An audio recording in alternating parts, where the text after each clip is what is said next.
Welcome to this episode of Practical Product Management. We've never had two guests at once, so this is exciting. These are guests that have been with us before, which we've never done before, so that's exciting. And this episode, I'm loosely titling "Fuck Around and Find Out."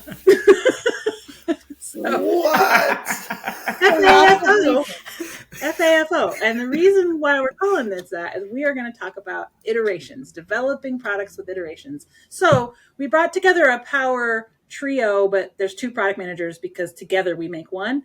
And then a TPM leader and an engineering leader. So we ought to be able to figure out how to do iterations. I'm just thinking between the four of us, we ought to be able to figure this out. So I can predict we're going to get it wrong. Oh, that's maybe we'll find out. A little sneak peek into iterations. It's not going to work out. Right. Well, since you're talking, why don't you introduce yourself? And then we'll go to Geno. Hi, everyone. I'm so excited to be back. I had so much fun the first time. I won't lie, I was nervous. And at the end, I was like, oh, I can just keep going. Like, let's make it a 3-hour conversation. But so thank you for having me back again. And for those who haven't seen me, I'm Alesha Cronie. So I'm Director of Software Engineering at Moderna. I lead their global e-commerce. And yeah, Iteration's sort of everything. I feel like that's how, honestly, I live life. I fuck up. I learned some stuff. I try again. So here we are, right? On iteration, I don't know, right? I think this is 1.0 of this episode, right? There you go. Right. All right, Geno, tell us who you are. I heard FUFO in there. Fuck up and find out. New iteration, Geno. New iteration. Right. I thought he was mad and gonna. Well, hello everyone. Right. Right. Hello everyone. My name is Geno White. I am what am I? I'm a problem solver. That's how I introduce myself most often. I've led product development teams in lots of different places over 2+ decades. Currently operating as a consultant, helping companies to solve problems as it relates to software, to help them get software out the door, right? When they struggle to do that. I am my second time on the podcast. I am super excited. I was so nervous on the first one. Like, my God, I was nervous. And I don't know why. Like Alesha said, at the end of the hour, I was like, it's the best time of my life. But Marilyn and Leah are two of my favorite people in the history of the world. And so we've never had a bad time together, except that one time. Except that one.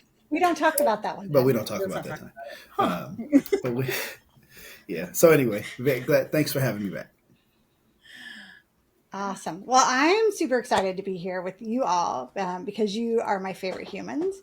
And I'm really excited to talk about iteration, or FAFO, which I'm now going to have to tattoo on my knuckle, so I'll match Leah.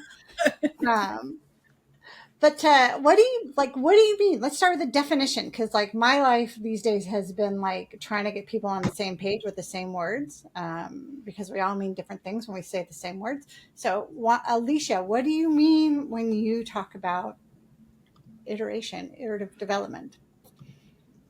Yeah, I think of. I mean, honestly, for me, it's like a collection, actually. So I think of it more as a process and a way of framing, but learning, growth, not being too tied to perfection, not starting with this is where we're going to end up, but kind of stealing from what Geno even said about he thinks of himself as a problem solver, starting with the problem, or even to maybe even challenge it. Like, how do you know you even have the right problem? You might need to iterate on the problem and figure out what really fits, right? Where do you want to go in on? So it's almost like, not to kind of use a grand word, it's almost like a philosophy in a way, right? Of like, how do you approach your work and work and collaborate with the people around you? That's my take. Geno, I'm curious. Add to it.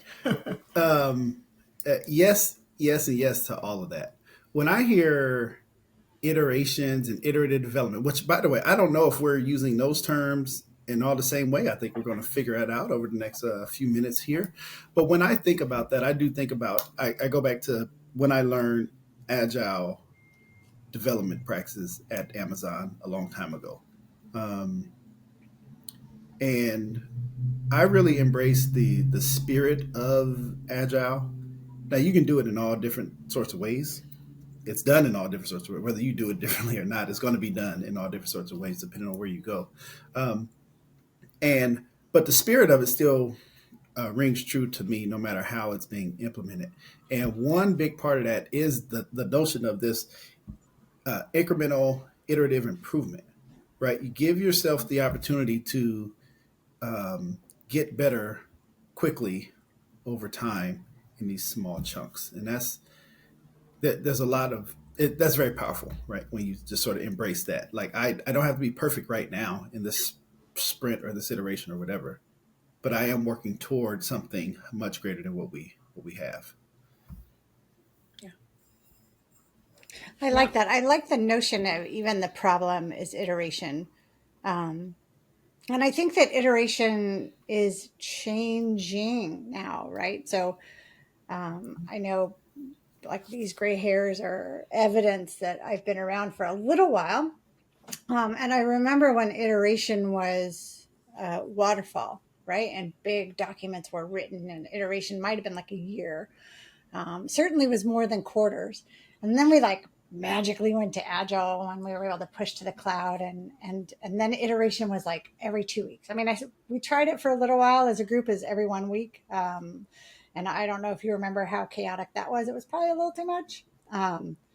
So 2 weeks was kind of agile, but I'm really interested to see where iteration goes as we have tooling that enables us to move faster, to identify problems, and explore problem spaces and solutions in a more rapid fashion. So I think I love the notion, and now I'm going to throw it at Leah because you always have a really interesting perspective. I love the notion of being able to iterate on the problem space itself as well. Leah, how do you approach iteration? What does it mean to you?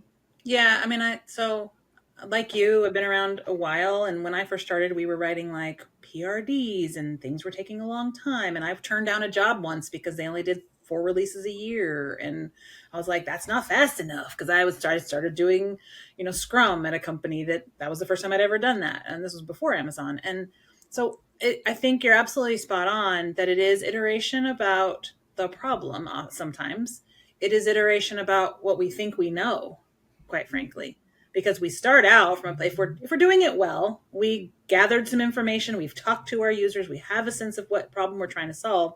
The problem, we may get be quite a little off here or there and need to go back to the well.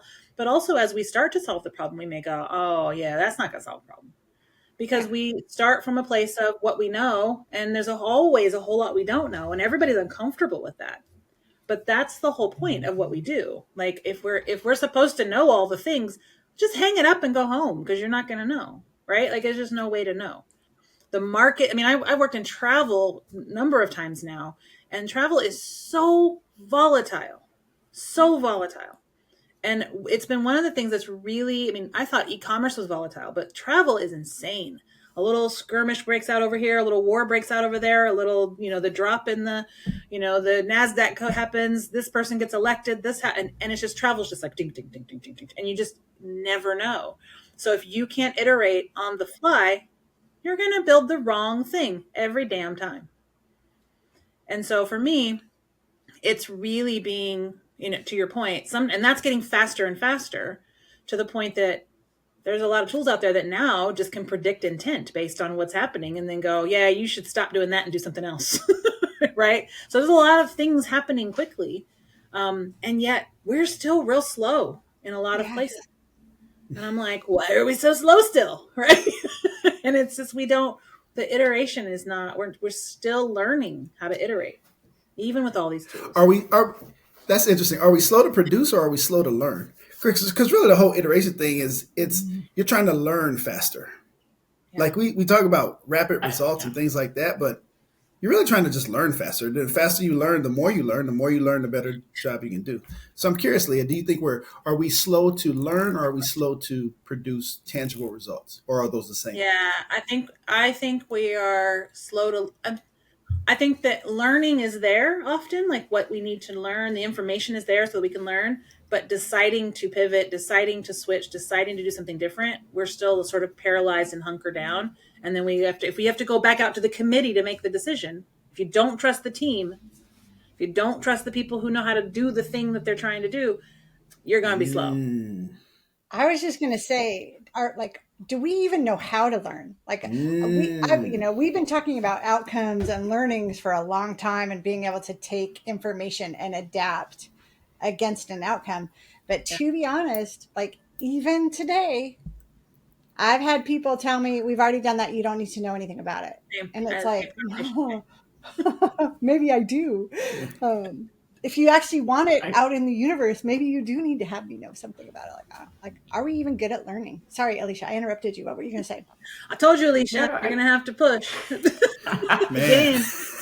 I love it. I know. I was just like, no. I was just going to say, Leah, I actually think you nailed it on the head in the beginning. I think you said people feel discomfort, right? When to be able to say, oh, I don't really know this thing, or okay, I know this, but I know that I don't know all these other pieces. And I feel like if you can't be comfortable with the discomfort, you're never going to even get to that stage of trusting your teammates, because we have to all accept that we're all like, okay, maybe, Geno might not know this. That's okay. I don't know this either, but I can trust Geno to work with me on, let's figure it out together. And we sure learn together. But question. We know that he's going to ask 7,000 questions. So we'll get there. I'm going to ask one or two. One or two. Mostly why. Mostly it's going to be why. But yeah. Well, and I think, Alesha, what you just said is really important to me, because I have been in boardrooms and in situations where people have said, what's going to happen? If we do this, hell if I know? Yeah. I don't know what's going to happen. Like, I can only do the thing and then follow what happens and do the next thing. And I have said, I said this 3 weeks ago.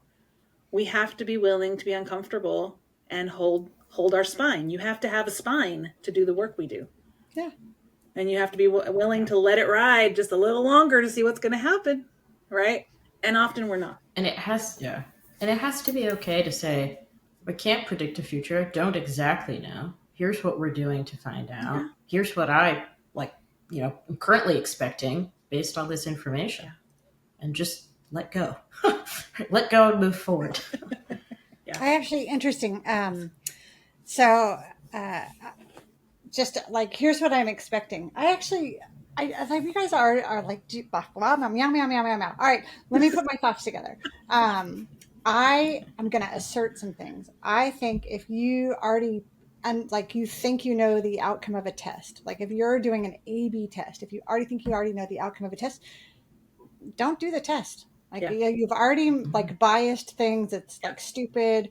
I remember when we were doing Optimizely tests a really long time ago at StubHub, we were doing 6 and 7 variations at a time, because the first 2 were trash. The team already had a bias. They already knew what they wanted to see. And you really don't get interesting information until you sort of start getting way out on the edge of how to drive an outcome. And that's where I think a lot of innovation happens. And I think a lot of companies don't necessarily want to do that. From the top down, they already know what they want. They already have architectures and screens already on a thing that they've showed to the board. And they don't actually really care about innovating in the space. They just want that thing that they can point to and be like, well, this thing is going to give me access into this opportunity. And from my perspective, that is legacy thinking, I think. And it really robs you of the opportunity of innovating in a space and focusing on a customer problem and freeing yourself, Geno, to what you said about learning. You're not learning at all. You're just outputting stuff. you're like hamstringing yourself because you're using iteration and testing as your confirmation bias. Yeah. Rather than, like you said, Marilyn, like using it as let's actually go into the unknown and learn things and innovate. Like helping people get really comfortable with that discomfort of not knowing. I know there's a space I want to be in. I know there's an overall problem to solve. I don't actually know how I'm going to solve it. But I don't want to do it in the way everybody else has done it, because then you're just another me too pick me girl. Pick me product. Okay, yeah, I don't. What is a pick me? I like it. Pick me. I'm doing the right thing. I know what to do. What do you think about, Marilyn? What do you think about the idea of, if you're running A/B tests that maybe are a bit trash, and the minute you see something that you can't explain, digging into that and saying, okay, now let's figure out, let's investigate why customers are doing that. That's my favorite part. Chasing the hell out of that, whatever that mystery is. I think that the most interesting innovations come from when you get a response like, what the hell is that? Or that's super curious. I don't understand that at all. Yeah. And I do feel like sometimes leaders particularly want to be seen as all-knowing, competent, have the plan. And so they don't allow themselves the space to even kind of go like that seems super weird. We should go and investigate that thing over there. And you can sort of explain away things in a way that eventually decays your product market fit, because you're no longer curious about what your customer's doing. You're just so convicted about the thing you're building. Right. I think you rob yourself of opportunity when you do that. Do you think that lies in sort of the incentives, or maybe it's like, is it a gap in I don't know how we talk about it? Do you know, like, what do you think drives that? Oh, I have stuff. I have opinions. Did you see my face? I have one too. So she's the answer ready. is yes. All right, everybody gets to have an opinion. What's yours, Marilyn? I think the answer to your question is yes, Alesha. I think that there are corporations that have corporate scorecards, and those corporate scorecards they're made in advance with targets in advance that leaders pretty much know how to get to. So they're predictable. And anything that allows for deviation from that metric, which is probably not tied to overall business success, it's not really a very well constructed OKR, is too risky, because that impacts the executive's bonus. And I've actually seen this in corporations in the past. And so there is no space for rationalization, reducing tech debt, reducing overhead, innovating on behalf of the customer, because all of that introduces risk. And that is at odds with the corporate scorecard, which means that you're not going to invest in it, right? Or if you do it in such a marginal way that it's not impactful. I also, again, think that personally, people that are on a leadership track need to be seen as authoritative and right and know everything. And so to be able to be like, I don't freaking know, but I'll find out. Yeah. It's such a huge risk for them personally. That's my opinion. All right, Leah or Geno, who's next? Geno, you go, Geno. Just to that last point, Marilyn, that is, biggest red flag in the world is when I talk to a leader or an executive somewhere and they already have it all figured out. Yep. And they're just closed off to other things. And this iteration's an iterative thing, though. You can be confident that you know something, but you still got to be open to learn, willing to be like, surprise me. Show me some new data that proves or disproves this hypothesis that I've been sitting on for a while.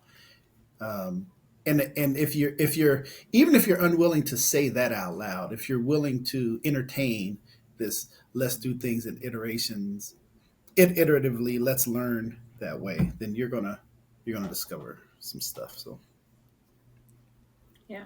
Yep. I agree with that. I think there's definitely a courage gap, right? Mm-hmm. I think along with an incentive, incentive bias, I think there's a courage gap. And I think if the number we have in our head, that is, this is the number we have to meet this year, and this is the way we've always done that, so we're just going to keep doing that same nonsense, and we're not going to take a risk, even if we see that the risk is moving us in a new direction and telling us something new. Sometimes that's exactly the reason to be like, let's stop. Let's not do that. and let's go backwards. And it's just like, well, then why are we you guys know me well enough to know that I'm the one that's like, I'm not your girl. If that's what you want to do, I'm not your girl. Yeah.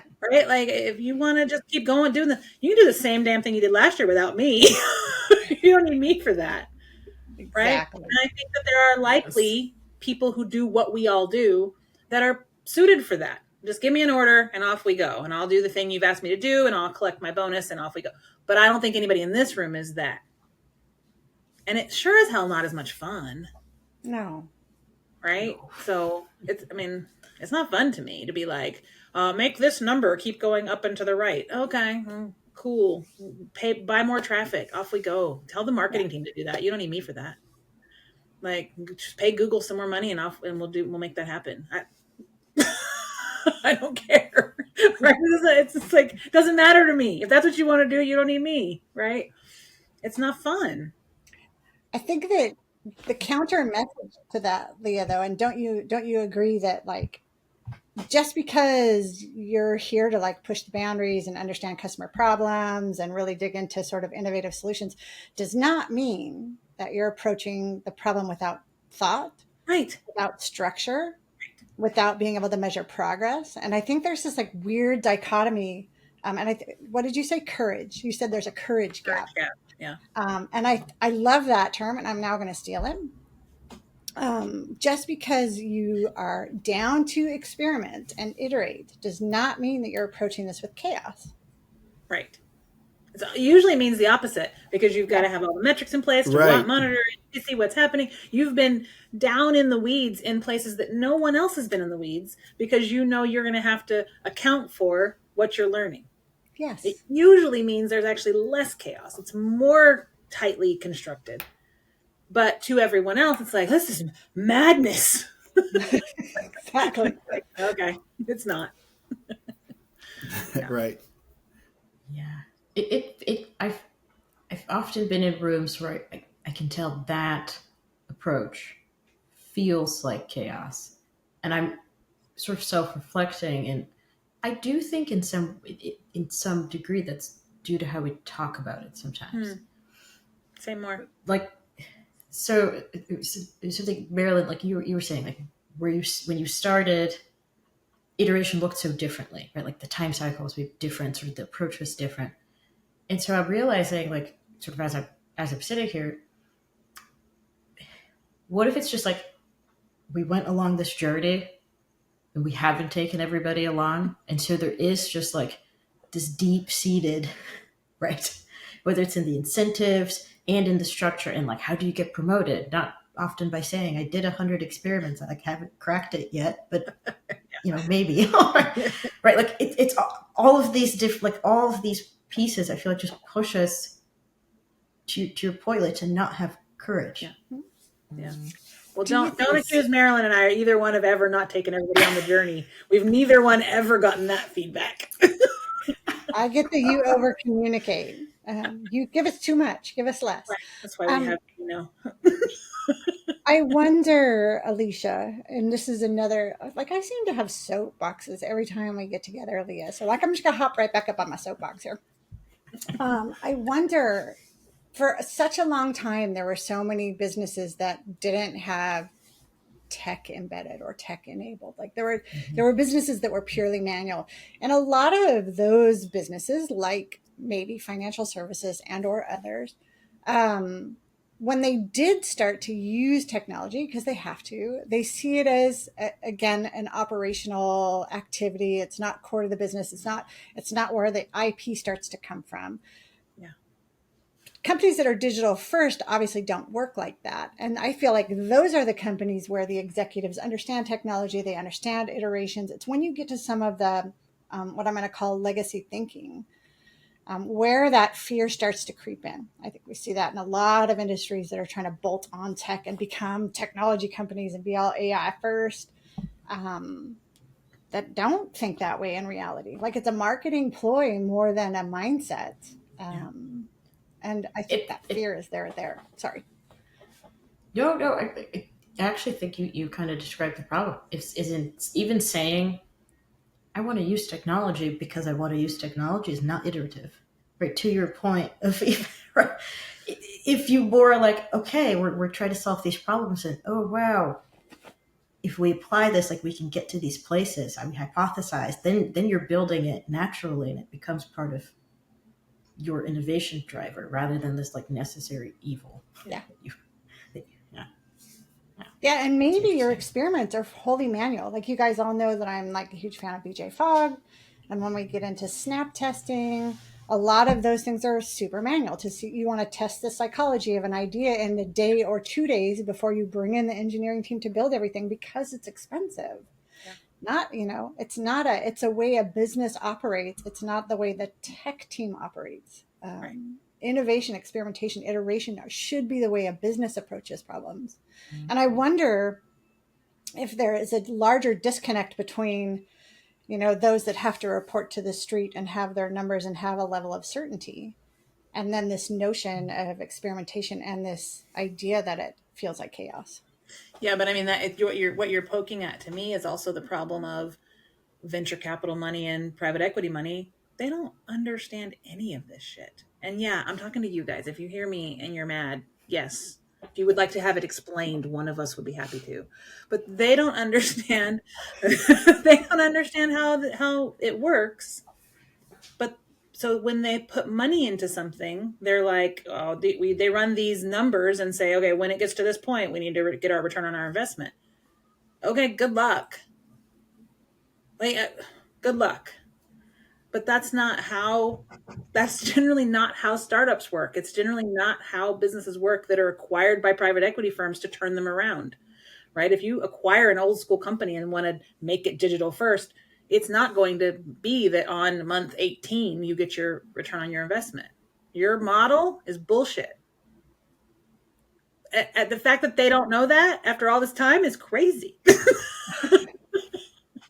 So, but I think that goes to the bigger problem of we are operating in one fashion, and often the business is operating in another fashion because they are the business.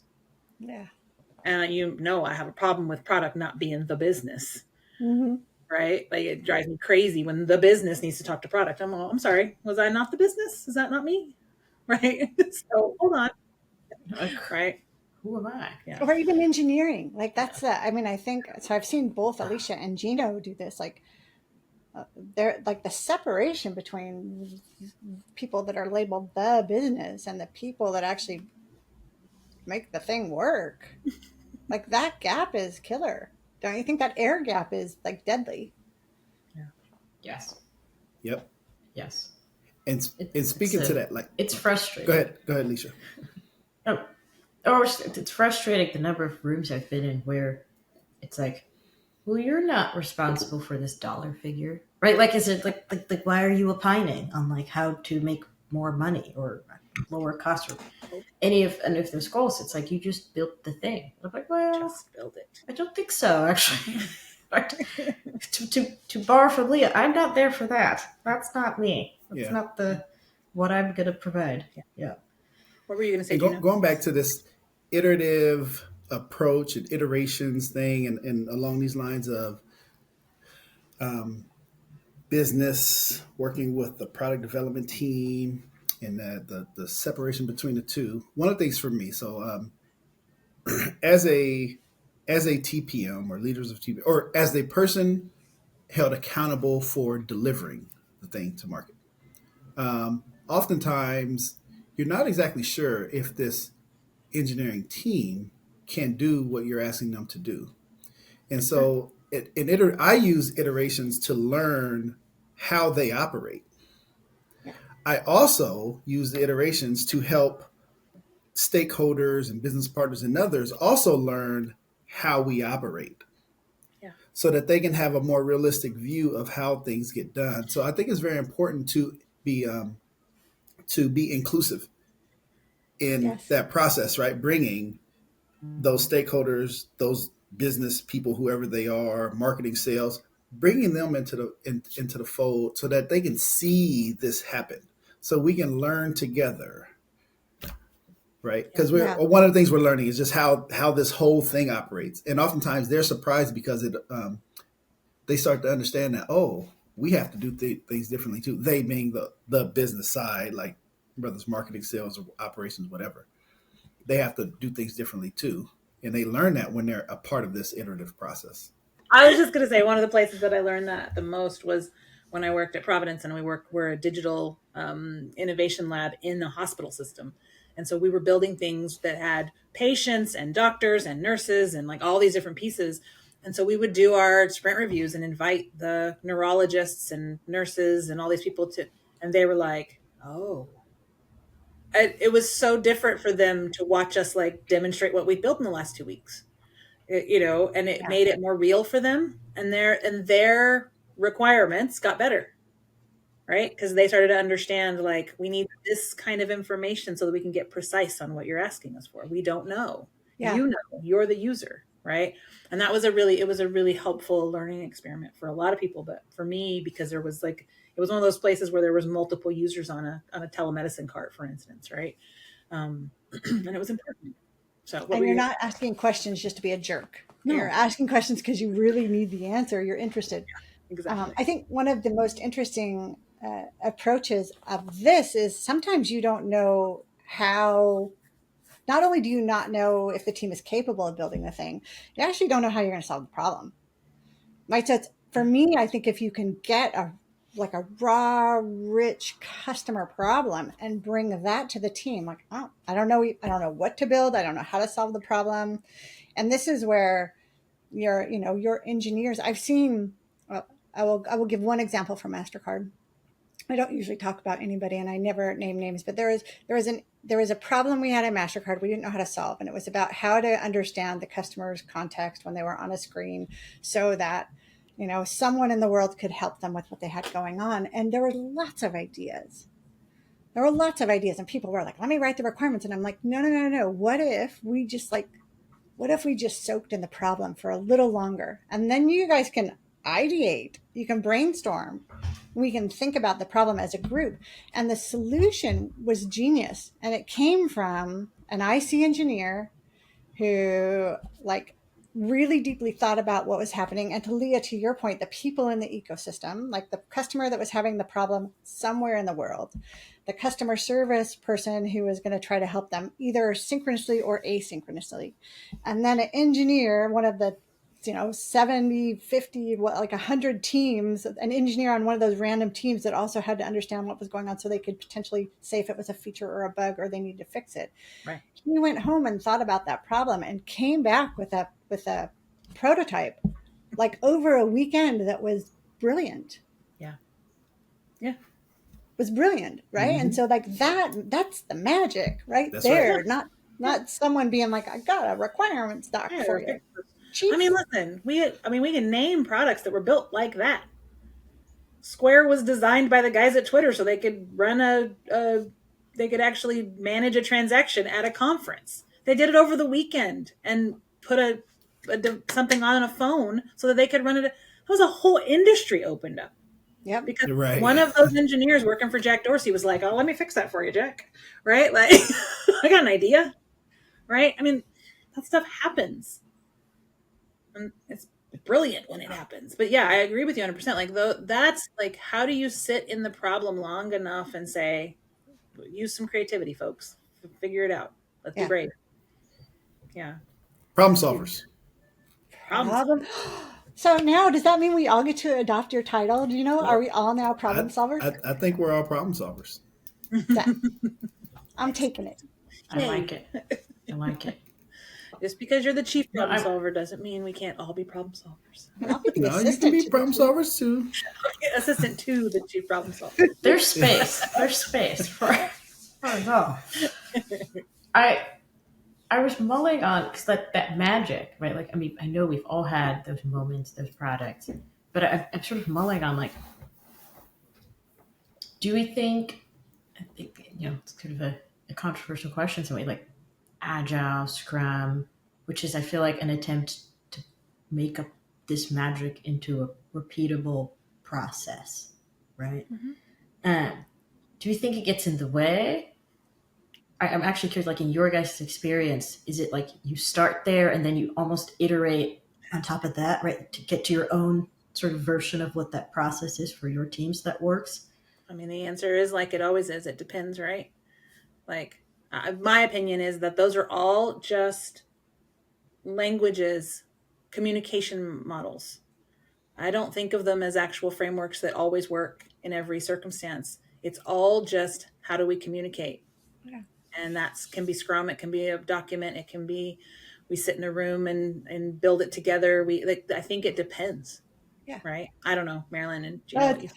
That's why I was grinning like a lunatic, because Alesha, you just like came back to the whole purpose of the podcast, which is like it all, like you can't follow the checklist and then be like, look how magical I am. Like it really depends. It is, and the goal is to move faster, to solve problems faster, so you can learn faster. And I think that when Geno and I were just talking about this earlier today, like as you start to apply some of these AI, emerging Gen AI tools to the job families and the active Scrum, I think it's incumbent, or it's important for people to keep the why in mind. Like, what are the larger whys that you're doing this? It's not because some moron on a podcast said you should use this tool because it's now the cool thing to do. It's just not. And if you don't have that why in front of you, you're going to apply a tool. You're going to get rid of half of your company. And then 6 months later, you're going to look like a dummy because you're going to have to hire everybody back because you didn't really ground yourself on the problem you were solving. You just applied a framework or a tool. Yeah. Yeah. Like you said, you were a tech company instead of becoming a tech company. You're like, we're AI instead of naturally growing it. Yeah. Oh, your agents aren't actually human. Right. Go ahead. Well, speaking of which, like this might be a little more salacious, controversial. Ooh, I don't know. We're all in. I'm going to make this statement on the tail of what Marilyn just said. I don't, as an engineering leader, I don't know if I need to hire more developers now or just more product managers.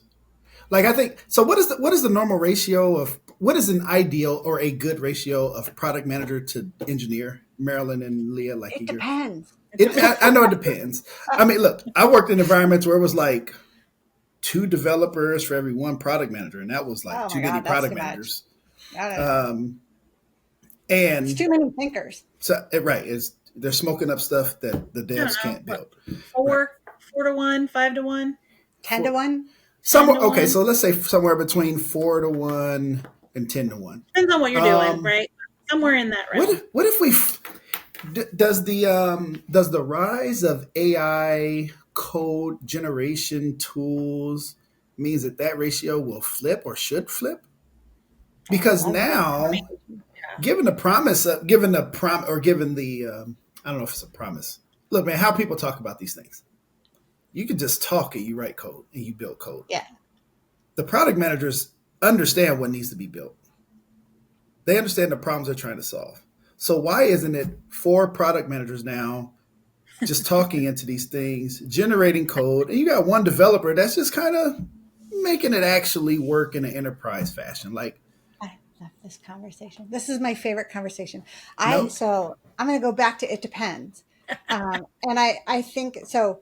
I think you can do more. I think you can do more with fewer people. It's no longer going to take a whole team of people to do a thing. Now, do lines start to blur? Absolutely. And I think the maturity of our tools is going to dictate which direction they blur. And I'm going to elaborate on that just a little bit.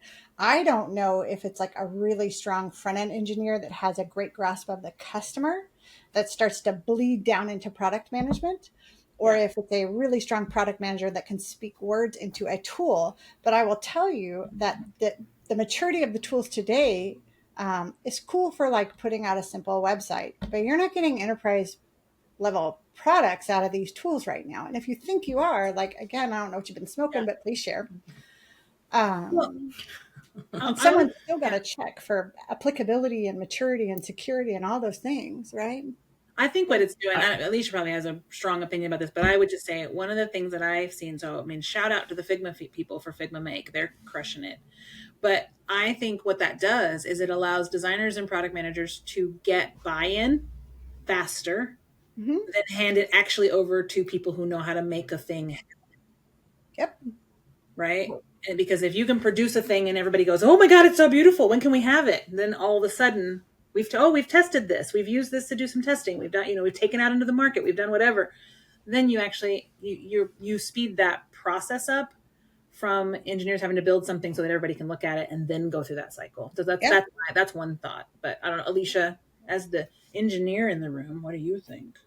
Oof, the pressure. No, I love this time, to be honest. It when I'm digging into where do I want to use AI, how to use it, like sometimes I'm like, oh, I should be an IC because this is just pure joy. But I honestly think it depends. And so I think it depends on where do you want to innovate?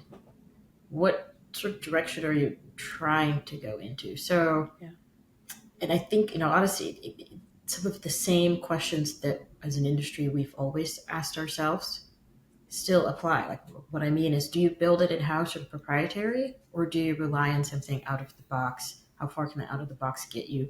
What corner might you paint yourself in if that's the direction you go? But do you even have the expertise to hook up multiple different models, right? Decide how to fine tune those models, understand exactly like how do you deploy a system like that to production, manage it, observe it? Because it's different. Like we're all fairly well grounded now in like your common metrics for a production system, latency, load. Like I think those are words everybody, it's like, okay, like you kind of understand what they are.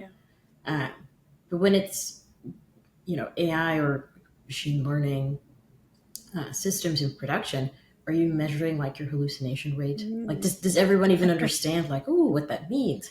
Or like how many times you run into your guardrails, right? Like how many times did you have to escalate to a human in the loop? Like all of these types of metrics are new. And I do think like how you think about those as both like engineers, as probably TPM, and like delivering a system like that and a product manager, like we're all still learning, and the knowledge is changing very rapidly. So and what's the ROI of the thing? I think that's the piece that I don't see discussed enough. Yeah. If we build this thing that is supposed to achieve this business outcome, like, do you get a return on this? Is it 5x? Is it 10x? What happens when the cost of compute or the cost of your model goes through the roof? Yeah. Do you have to turn it off? Yeah, that's a good point. Listen, we are out of time. How did that happen? So here's your single lightning round question. You get to vote and then decide, and you can elaborate a little. MVPs, multiple viable products. Love them, hate them. They're bullshit. They're real. What do you say to an MVP? What does it mean to you? Who wants to go first? I think the word is trash now, because they're never actually minimal, or most often they're actually not viable, right? And I wouldn't even call it a product most of the time. Yeah. It's not a product. So look, here's a baseline of what we want to, MVP in my mind is replaced with, here's a baseline of what we're trying to learn in this given amount of time. And we just have time enough to do this stuff. So then we'll learn from it and then go from there. Yeah. I mean, I love you came out the gate, the trash word. It was like, I love it. No, I actually agree, because just too often I feel like it's like people just go, oh, it's just the MVP. Like, don't ask too many questions. Right. Don't poke too deep. Just put it together, put it out there. I'm like, that so missing the point of what this is for. So I'm more a fan now of prototypes lately. Like it's a more recent one for me than MVPs. Because you all know that once it's in production, it's never coming out. Nope. Right. That zombie. It lives forever. I mean, hell, someone's going to go sell it as is and ask you to stop doing that and work on something else. They've already sold it. And now you're already like, oh God, you want me to build something else? We're not done with this. Wait, it's working. Oh, okay. Can we add minimum lovable product into the trash term? I was just about to say, maybe that term's been around for a while. I just heard it for the first time, I think 2 years ago. I'm like, what? What's the difference? dumb. It means your MVP sucks and no one loves it. Right. And then I'm like, but I've never met an MLP that I actually loved. No, they're all trash too. They're all trash. So where we've come to is that instead of worrying about MVPs, we want the team to fuck around and find out. Yes. Fuck around and find out. What can we learn? I vote for that. Boom. That's the model. There's the book title. That's it. That's it. I mean, honestly, yeah, but it's written. This is You good. guys want to write a book? Yeah, from MVP to FAFO. That's what it is. Let's do it. There we go. Paradigm The shift. discomfort of learning. That's like the title of the subheading. podcast. There it is. I actually think we should rename ourselves and keep this conversation going. Yeah. Love it. You guys are awesome. This was fun. Thank you both for coming back. We will Thank maybe you we'll for just make a having me. habit of having you on every season a couple times, just because everybody, why not? We have plenty to talk about. Thank you guys. This is a fun forum. Yeah. This is great. It is fun. It's fun to just talk. So thanks for coming, and we will see everyone in the next episode.